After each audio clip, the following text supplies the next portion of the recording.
કેમ છો બધા? મજામાં છો? લેક્ચરની તૈયારી બધા કરતા હશો એવી હું આશા રાખું છું અને દરેક વિદ્યાર્થીને બધા લેક્ચરો છે સમજાઈ જતા હશે. ના સમજાય તમે પૂછી શકો. મિત્રો, આપણે આગળના લેક્ચરની અંદર શરીરના પ્રતિકારક તંત્ર અને એડ્સ વિશે થોડી માહિતી મેળવી હતી. એ એડ્સની પાછી માહિતી હું આમાં આપીશ, પણ એ લાસ્ટ આપીશ. અત્યારે આપણા મેઇન ટોપિક છે એ જોવાના છે કે જેના કરતા આગળના લેક્ચર કરતા તદ્દન જુદા છે. તો એના અમુક શબ્દો આપણે ભણીએ અને આ ચાર્ટ દ્વારા આખું ક્લિયર કરીએ. તો તમારે કયા કયા શબ્દ યાદ રાખવા એની માહિતી આપણે મેળવીએ. એડ્સ નું નામ તો તમને ખબર છે, બરાબર? ત્યારબાદ આપણે વાત કરીએ કે એડ્સ છે એ કોના દ્વારા ફેલાય? તો કે હ્યુમન ઇમ્યુનો ડેફિશિયન્સી એટલે કે એસઆઈવી વાયરસ દ્વારા ફેલાય. કોના દ્વારા ફેલાય? એસઆઈવી વાયરસ, જે રિટ્રોવાયરસનો સમૂહ છે. મિત્રો, રિટ્રોવાયરસ છે એના વિશે આપણે હમણાં ડીપમાં માહિતી મેળવવાની છે કે રિટ્રોવાયરસ કોને કહેવાય. તમે અત્યારે એટલું યાદ રાખો કે એ કોનો સમૂહ છે? તો કે રિટ્રોવાયરસનો સમૂહ જે આવરણથી રક્ષિત આરએનએ જનીન દ્રવ્ય ધરાવે છે. શું ધરાવે? તો કે આરએનએ જનીન દ્રવ્ય. એના કારણો ક્યાં ક્યાં છે? તો કે ચેપગ્રસ્ત વ્યક્તિ સાથે જાતીય સમાગમ થવાથી. કોઈ વ્યક્તિ એડ્સના લક્ષણો ધરાવે, એની સાથે કોઈ સ્વસ્થ વ્યક્તિ જાતીય સમાગમ કરે તો એનો ફેલાવો છે એ થતો હોય. દૂષિત રુધિર, કોઈને એડ્સ નું રુધિર છે અને એને ચેક કર્યા વગર કોઈ વ્યક્તિને ચડાવવામાં આવે તો એડ્સ થવાની સંભાવના રહે. મિત્રો, આપણે આગળના લેક્ચરની અંદર અંગ પ્રત્યારોપણની વાત કરી હતી. કોઈ પણ વ્યક્તિનું અંગ બદલાવવું હોય તો એન્ટીબોડી છે એની ચકાસણી કરવી ખૂબ જ જરૂરી હોય છે. એટલે દૂષિત રુધિર અને તેમની નિપજો. ચેપગ્રસ્ત વ્યક્તિ દ્વારા સિરિંજ અને સોયના ઉપયોગથી. ચેપગ્રસ્ત વ્યક્તિ દ્વારા સિરિંજ અને સોયના ઉપયોગથી એટલે શું? તો કે કોઈ એક વ્યક્તિને એક બ્લેડનો ઉપયોગ કર્યો અને એ બ્લેડમાં એને એડ્સના વાયરસ, એને એસઆઈવી એડ્સ હતો, એ જ બ્લેડનો ઉપયોગ બીજા વ્યક્તિને કરો અથવા સોયનો ઉપયોગ કરો તો એડ્સ થવાની સંભાવના રહે. રોગિષ્ઠ માતા ગર્ભસ્થ શિશુને જરાયુ દ્વારા સંક્રમિત કરવાથી. કોઈ રોગિષ્ઠ માતા છે એને એડ્સના લક્ષણો છે અને એના ગર્ભાશયની અંદર એક ગર્ભ છે. મિત્રો, ગર્ભ એટલે બાળક, તો આ બાળક છે પણ એડ્સ નામના રોગથી સંક્રમિત થાય. આવા લોકોને આ રોગ થવા ખૂબ જ જોખમ હોય છે, બરાબર? કોને? તો કે રોગિષ્ઠ માતાને આવા એડ્સ થવાની સંભાવના વધારે રહે અને તેમાંથી જે બાળક જન્મે એને પણ એડ્સ થવાની સંભાવના વધારે રહે. વારંવાર રુધિરાદાન કરવાથી રોગ થાય. રુધિરાદાન એટલે શું? તો કે વારંવાર એક વ્યક્તિનું બ્લડ છે બીજા વ્યક્તિને, વારંવાર બ્લડ છે તમારા શરીરની અંદર બદલાવો તો પણ આ રોગ થવાની સંભાવના રહે. આ રોગની અવધિ 5 થી 10 વર્ષ સુધીની છે. આ રોગની અવધિ કેટલા સમયની છે? તો કે 5 થી 10 વર્ષ સુધી છે. આ રોગની અવધિ થતી જોવા મળે. મિત્રો, ફરીથી એટલું ભણાવું છું, બરાબર? ત્યારબાદ આગળનો ટોપિક છે આપણે જોઈન કરવાનો છે, કઈ રીતના કરવાનો છે તમને સમજાવીશ, બરાબર? એડ્સ નું નામ, ક્યારે ફેલાવો હતો, એના દ્વારા કયા કયા લક્ષણો, બરાબર, કેમ નાબૂદ કરી શકાય, બરાબર? આ બધી વિશે માહિતી મેળવીએ. હવે જોજો અહીંયા એડ્સ છે કોના દ્વારા ફેલાય? તો કે હ્યુમન ઇમ્યુનો ડેફિશિયન્સી એટલે કે એસઆઈવી વાયરસ દ્વારા ફેલાતો જોવા મળે. એ કોનો સમૂહ છે? તો કે રિટ્રોવાયરસનો સમૂહ છે. કોનો સમૂહ છે? તો કે રિટ્રોવાયરસ. તે રિટ્રોવાયરસનો સમૂહ છે જે આવરણથી રક્ષિત આરએનએ જનીન દ્રવ્ય ધરાવે. શું ધરાવે? આરએનએ જનીન દ્રવ્ય. એના કારણો ક્યાં ક્યાં છે? તો કે ચેપગ્રસ્ત વ્યક્તિ સાથે જાતીય સમાગમ કરવાથી. ચેપગ્રસ્ત વ્યક્તિ સાથે શું કરવાનું? તો કે જાતીય સમાગમ કરવાથી આ રોગ ફેલાતો જોવા મળે. દૂષિત રુધિર અને તેની નિપજો, તેમના દ્વારા પણ આ રોગ ફેલાતો જોવા મળે. ચેપગ્રસ્ત વ્યક્તિ દ્વારા સિરિંજ અને સોયના ઉપયોગ દ્વારા. કોઈ રોગિષ્ટ માતા હોય અને ગર્ભમાં જે જરાયું હોય, આ જરાયુમાંથી આ ગર્ભને જે પોષણ મળે એના દ્વારા બાળક છે આ રોગથી સંક્રમિત થાય. અને જો બાળક સંક્રમિત થાય તો બાળકનામાં પણ એઇડ્સના લક્ષણો થતા જોવા મળે. આવા લોકોને આવા રોગથી જોખમ વધુ હોય, એટલે કે આ રોગ છે તાત્કાલિક ફેલાવાની, એનું સંક્રમણ છે કેવું હોય તો કે વધારે હોય. વારંવાર રુધિરદાન કોઈનું લેવાથી કોઈનું દેવાથી, એટલે કે રુધિર લેવાથી અને દેવાથી પણ આ રોગ થતો જોવા મળે. આ રોગની અવધિ કેટલા વર્ષની હોય તો કે 5 થી 10 વર્ષ. મિત્રો હવે આના દ્વારા સમજીએ કઈ રીતના ફેલાવો થાય. આ એક રિટ્રોવાયરસ છે. આપણે રિટ્રોવાયરસની વાત કરવાની હતી. આ કોનું આવરણ છે તો કે આ વાયરલ પ્રોટીનનું આવરણ છે. કોનું આવરણ છે તો કે વાયરલ પ્રોટીન. આ વાયરલ આરએનએ જે આપણે હમણાં સમજાતા તે સામાન્ય કોષો વાયરસ દ્વારા અસરગ્રસ્ત બને. આ સામાન્ય કોષો દ્વારા શું બને તો કે અસરગ્રસ્ત. શા માટે બને તો કે એનું આવરણ તો પ્રોટીનનું હતું. જો મિત્રો પ્રોટીનનું આવરણ હોય તો ઊર્જાનો જથ્થો કેવો હોય તો કે પુષ્કળ પ્રમાણમાં. જો ઊર્જાનો જથ્થો પુષ્કળ પ્રમાણમાં હોય તો ત્યાં એ ચેપગ્રસ્ત બને અને અસરગ્રસ્ત થાય. તેથી આ રોગ ફેલાવાની સંભાવના રહે. આખા આવરણની અંદર આપણે વાત કરીએ, આ પ્રાણી કોષની વાત કરું. તમને ખબર છે આપણે વનસ્પતિ કોષ અને પ્રાણી કોષ ભણી ગયા. એમાં પ્રાણી કોષની અંદર સૌથી બહારના આવરણને શું કહેવાય તો કે કોષરસ પટલ. વનસ્પતિમાં શું હતું કોષ દિવાલ. તો આપણે પ્રાણીની વાત કરીએ તો બહારનું આવરણ શું તો કે કોષરસ પટલ. જ્યારે વાયરલ આરએનએ કોષમાં દાખલ થાય, જ્યારે વાયરલ આરએનએ કોષમાં દાખલ થાય ત્યારે શું થાય તો કે રિવર્સ ટ્રાન્સક્રિપ્ટેઝ દ્વારા વાયરલ ડીએનએ નું નિર્માણ થાય. ડીઓક્સીરિબોઝ ન્યુક્લિક એસિડ નું શું થાય તો કે નિર્માણ. નામ શું હતું રિવર્સ ટ્રાન્સક્રિપ્ટેઝ દ્વારા વાયરલ ડીએનએ નું શું થાય નિર્માણ. અને વાયરલ ડીએનએ યજમાન જીનોમમાં દાખલ થાય. યજમાન જીનોમમાં એટલે શું તો કે આપણા યજમાન છે એનું જે જનીન હોય એ જનીનમાં શું થાય તો કે દાખલ થાય અને અસરગ્રસ્ત કોષ દ્વારા નવા વાયરલ આરએનએ નું નિર્માણ કરે. પહેલા ડીએનએ નું નિર્માણ કર્યું, પછી કોનું નિર્માણ કરે તો કે આરએનએ. આ ભાગ છે એમાં આ ડીએનએ અને કોષ કેન્દ્ર એ શું કરે તો કે નવા વાયરસ નું નિર્માણ કરે. નવા વાયરસ જો અહીંયા 1 2 3 આ વાયરસ નું નિર્માણ કર્યું અને નિર્માણ કરીને શું થાય તો કે નવા વાયરસ અન્ય કોષોને અસર પહોંચાડે. એક વાયરસમાંથી 3 વાયરસ બનાવ્યા તો આ વાયરસ આગળ ને આગળ એનું સંક્રમણ વધે અને એમ નવા વાયરસનું નિર્માણ થાય તો શું થાય તો જે અન્ય કોષોને અસર પહોંચાડે. શરીરમાં અસર માત્ર 10% હતી પણ 60% માં અસર થાય. એનું કારણ કે વાયરસ આગળ ને આગળ નિર્માણ પામવા લાગી ગયો તો એના શરીરમાં સંક્રમણ વધશે. અને મિત્રો જો સંક્રમણ વધે તો રોગ છે વધારે ને વધારે ફેલાતો જોવા મળે. ફરીથી જોઈએ રિટ્રોવાયરસ છે. આ રિટ્રોવાયરસનું ઉપરનું આવરણ શેનું હતું તો કે વાયરલ પ્રોટીનનું આવરણ હતું. પ્રોટીનનું હોય તો ઊર્જાનો જથ્થો કેવો હોય તો કે પુષ્કળ પ્રમાણમાં હોય. આ વાયરલ આરએનએ કોષ છે એ સામાન્ય કોષ વાયરસ દ્વારા અસરગ્રસ્ત બને. એટલે કે વાયરસ દ્વારા આ કોષમાં શું થઈ તો કે અસર થઈ. કોની અસર થઈ તો કે રિટ્રોવાયરસની. અને એ રિટ્રોવાયરસની અસર છે એ કેમાં થાય તો કે પ્રાણી કોષ, એટલે કે સૌથી ઉપરનું આવરણ કોષરસ પટલ. આ વાયરલ આરએનએ કોષમાં દાખલ થાય અને શું થાય તો કે રિવર્સ ટ્રાન્સક્રિપ્ટેઝ દ્વારા વાયરસ ડીએનએ નું નિર્માણ થાય. જો ડીએનએ નું નિર્માણ થાય તો ડીએનએ ક્યાં દાખલ થાય તો કે યજમાનના જનીનમાં દાખલ થાય. અને જો એમાં દાખલ થાય તો શું થાય તો કે અસરગ્રસ્ત કોષ દ્વારા નવા વાયરલ આરએનએ નું શું થાય તો કે નિર્માણ.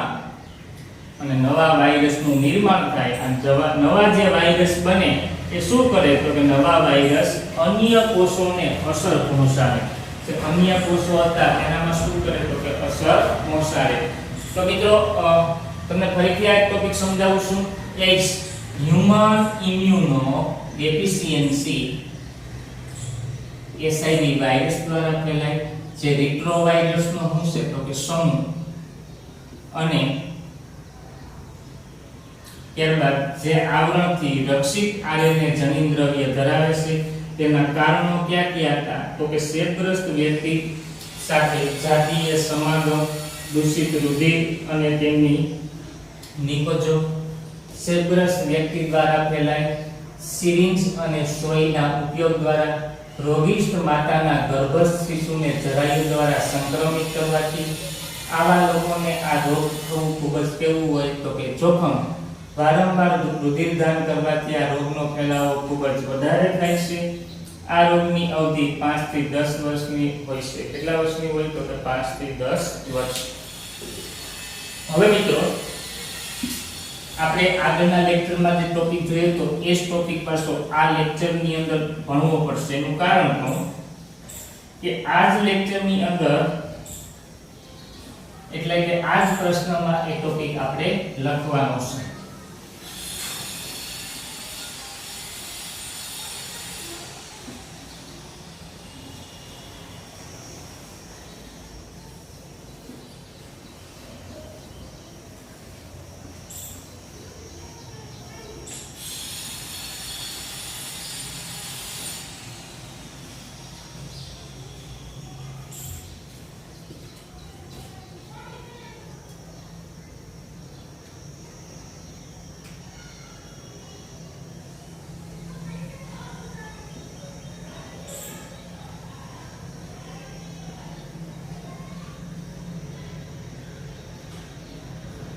X નું નામ શું હતું તો કે એક વાય ઇમ્યુનો ડેફિશિયન્સી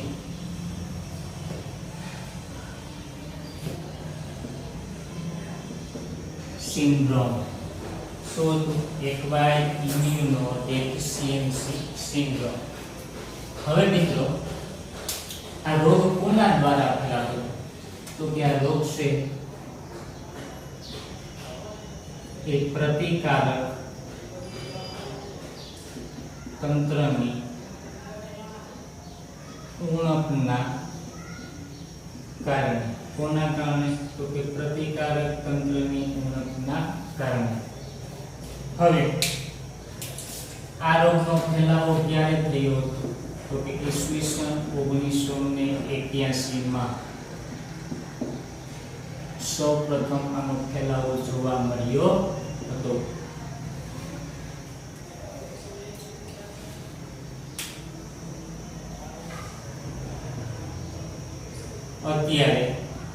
અત્યાર સુધીમાં 25 મિલિયન લોકો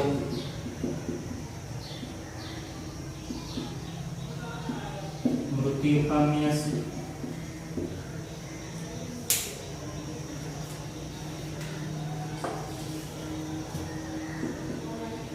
એડ્સને નાબૂદ કરવા માટે બે સંસ્થા કામ કરે છે.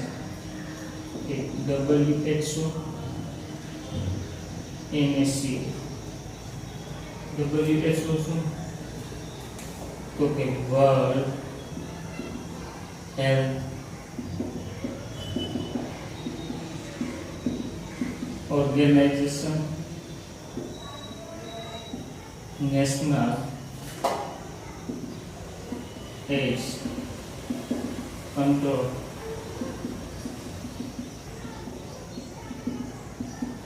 ઓર્ગેનાઇઝેશન.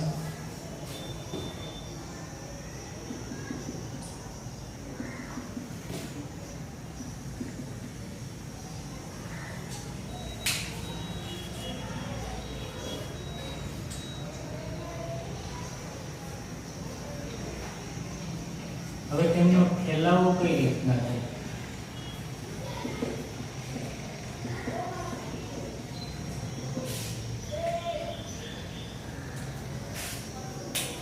તો કે ચેપગ્રસ્ત વ્યક્તિ સાથે જાતીય સમાગમ કરવાથી તેમજ ચેપગ્રસ્ત વ્યક્તિ સાથે ચેપગ્રસ્ત વ્યક્તિનું હૃદયદાન કરવાથી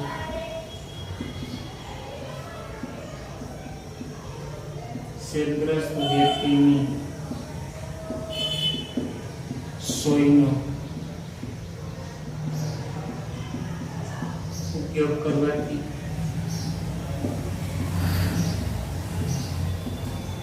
ચેપગ્રસ્ત વ્યક્તિ સાથે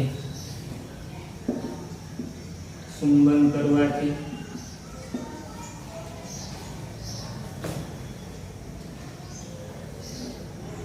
હવે આ રોગના લક્ષણો ક્યાં જોવા મળે?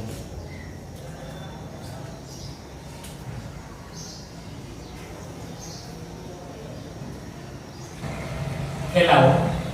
આપણે ફેલાવા વિશે સમજૂતી મેળવી. ત્યારબાદ હવે આના લક્ષણો ક્યાં હોય?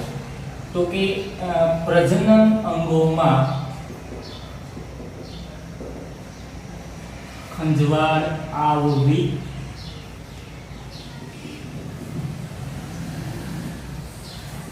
પ્રજનન અંગોમાં સાંધીઓ પડવી,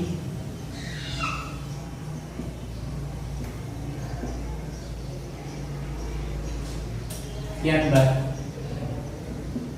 શરીર અશક્ત બનવું,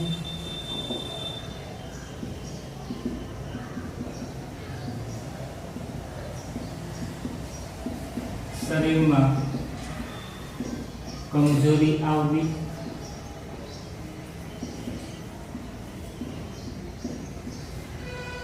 આ બધા કારણો જોવા મળે. હવે અટકાવવાના ઉપાયો છે એ આપણે સમજશું. તો મિત્રો આપણે એડ્સ વિશે આગળ ડિટેલમાં પણ માહિતી મેળવેલી. હવે એના લક્ષણો ક્યાં હોય, ફેલાવો કયો હોય, એને નાબૂદ કરવા માટે એટલે કે અટકાવવા માટેના ઉપાયો ક્યાં હોય, આ ટોપિક પણ હવે તમે યાદ રાખજો. 3 ગુણની અંદર તમે લખી શકશો. બરાબર. એડ્સ નું પૂરું નામ પહેલા કમ્પ્લીટ યાદ રાખજો. Acquired immuno deficiency syndrome. Acquired immuno deficiency syndrome. એ કોના કારણે ફેલાય એવું આપણે આગળના લેક્ચરમાં જોયું હતું. તો કે એચઆઈવી વાયરસના કારણે ફેલાય. કોના કારણે ફેલાય? તો કે એચઆઈવી વાયરસના કારણે. પણ એચઆઈવી વાયરસ આપણા શરીરમાં અસર કેમ કરે? તો કે આપણું પ્રતિકારક તંત્ર છે એની ઉણપના કારણે. તો મિત્રો પ્રતિકારક તંત્રની ઉણપ ક્યાંથી આવી? તો કે આપણે આપણા શરીરની અંદર પુષ્કળ પ્રમાણમાં ખોરાક છે એનું સેવન કર્યું નથી. આપણે પ્રોટીન અને વિટામિનનું પ્રમાણ ભરપૂર મળ્યું નથી. તો આપણું રોગ પ્રતિકારક તંત્ર નિષ્ક્રિય હતું એટલે આવા રોગો ફેલાવાની સંભાવના ખૂબ જ વધારે રહી. સૌપ્રથમ એડ્સ ક્યારે ફેલાવાનો હતો? તો કે 1981 ની અંદર. ત્યારથી અત્યાર સુધીમાં 25 મિલિયન લોકો મૃત્યુ પામ્યા. કેટલા લોકો મૃત્યુ પામ્યા? તો કે 25 મિલિયન લોકો મૃત્યુ પામ્યા. હવે એડ્સ ને નાબૂદ કરવા માટે કઈ સંસ્થા કામ કરે? તો કે WHO. નામ શું હતું? તો કે વર્લ્ડ હેલ્થ ઓર્ગેનાઇઝેશન. અને NSCO national AIDS control organisation. ફરીથી નામ બોલું છું. WHO. W એટલે વર્લ્ડ, H એટલે હેલ્થ અને O એટલે ઓર્ગેનાઇઝેશન. NSCO, N એટલે નેશનલ, A એટલે એડ્સ, C એટલે કંટ્રોલ અને O એટલે organisation. NGO non governmental organisation. આ બધી સંસ્થાઓ સામાજિક સંસ્થાઓ છે.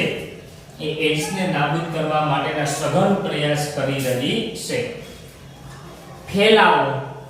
ફેલાવો કઈ રીતના થાય? તો કે ચેપગ્રસ્ત વ્યક્તિ સાથે જાતીય સમાગમ. જાતીય સમાગમ એટલે પ્રજનન કરવાથી થાય. ત્યારબાદ ચેપગ્રસ્ત વ્યક્તિનું રુધિરદાન કરવાથી. કોઈ વ્યક્તિને એઇડ્સના લક્ષણો છે, એનું રુધિર તમારા શરીરની અંદર આપણે લઈએ તો શું થાય? તો કે એના એઇડ્સના લક્ષણો આપણા શરીરમાં આવે. ચેપગ્રસ્ત વ્યક્તિની સોયનો ઉપયોગ કરવાથી. કોઈ એઇડ્સ વાળા દર્દીને સોયનો જે ઉપયોગ કરેલો છે એ જ સોયનો ઉપયોગ જો આપણા શરીરમાં કરવામાં આવે તો એના એઇડ્સના લક્ષણો આપણામાં ફેલાતા જોવા મળે. ચેપગ્રસ્ત વ્યક્તિ સાથે ચુંબન કરવાથી આનો ફેલાવો થતો જોવા મળે. લક્ષણો કયા કયા લક્ષણો હોય? તો કે પ્રજનન અંગોમાં ખંજવાળ આવવી, પ્રજનન અંગોમાં સાંધીઓ પડવી, શરીર અશક્ત બનવું એટલે કે આળસ થવી, શરીરમાં કમજોરી આવવી, આવા બધા લક્ષણો એઇડ્સના જોવા મળે. મિત્રો, એને અટકાવવા માટેના કયા કયા ઉપાયો? હમણાં આપણે આગળ વાત કરી હતી કે WHO, NACO અને NGO. WHO એટલે વર્લ્ડ હેલ્થ ઓર્ગેનાઇઝેશન, NACO એટલે national AIDS control organisation, NGO એટલે નોન ગવર્નમેન્ટલ ઓર્ગેનાઇઝેશન. આ બધી સામાજિક સંસ્થાઓ એઇડ્સને નાબૂદ કરવા માટેના સઘન પ્રયાસ કરી રહી છે, લોકોને જાગૃત કરે છે. ગ્રામ્ય વિસ્તાર સુધી કે જ્યાં ટેલિવિઝન માધ્યમની સુવિધા ન હોય એવા વિસ્તારની અંદર લોકો બુકલેટો પહોંચાડે છે અને લોકોને માહિતી આપે છે, લોકોને સમજાવે છે, શેરી નાટકો કરે છે અને લોકોને સમજાવી અને એઇડ્સ વિશે જાગૃત કરે છે.